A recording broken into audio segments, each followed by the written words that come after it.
توی این ویدیو بهترین شهرهای جهان رو بهتون معرفی میکنیم. بهترین شهرهای جهان برای زندگی معمولاً شهرهایی هستند که از نظر کیفیت زندگی، امکانات رفاهی و محیط زیست در سطح بالایی قرار دارند.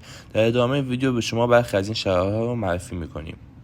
پورتو یک از شهرهای مهم پرتغال است که در شمال این کشور واقع شده است و به عنوان دومین شهر بزرگ بعد از لیسبون شناخته می شود.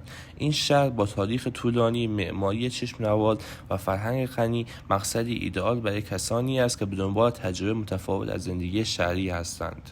اوکلند در نیوزلند قرار دارد. اوکلند به دلیل محیط طبیعی زیبا، سیستم خدمات رسانی عمومی قوی و کیفیت بالای زندگی یک گزینه محبوب برای زندگی است.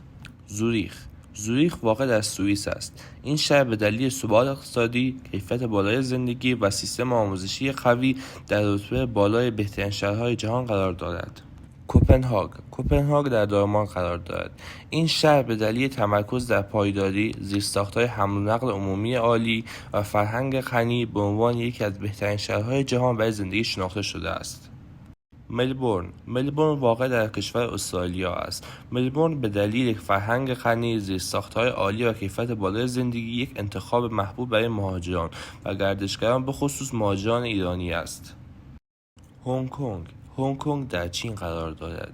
هنگ کنگ یکی از زیباترین و پر جنب و جوش‌ترین شهرهای جهان است که ترکیب از فرهنگ‌های شرقی و غربی را در خود جای داده.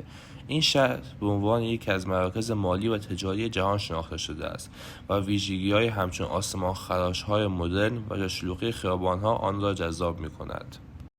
وین این شهر به طور مداوم یکی از بهترین شهرهای جهان برای زندگی قرار دارد. این شهر به دلیل زیرساخت قوی، خدمات عمومی عالی و کیفیت بالای زندگی شناخته شده است. ونکوور در کانادا قرار دارد. ونکوور یکی از زیباترین و مطلوب‌ترین شهرهای جهان برای زندگی است که با طبیعت فوق‌العاده، هوای پاک و کیفیت زندگی بالا شناخته می‌شود.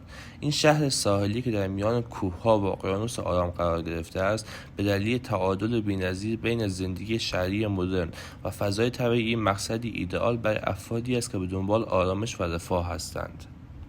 ممنونم که تا آخر ویدیو با ما همراه بودید. لطف کنید که کانال ما را سابسکرایب کنید و توی کامنت ها بگید اگر قرار بود مهاجرت کنید به کدوم یک از این شهرها مهاجرت می‌کردید.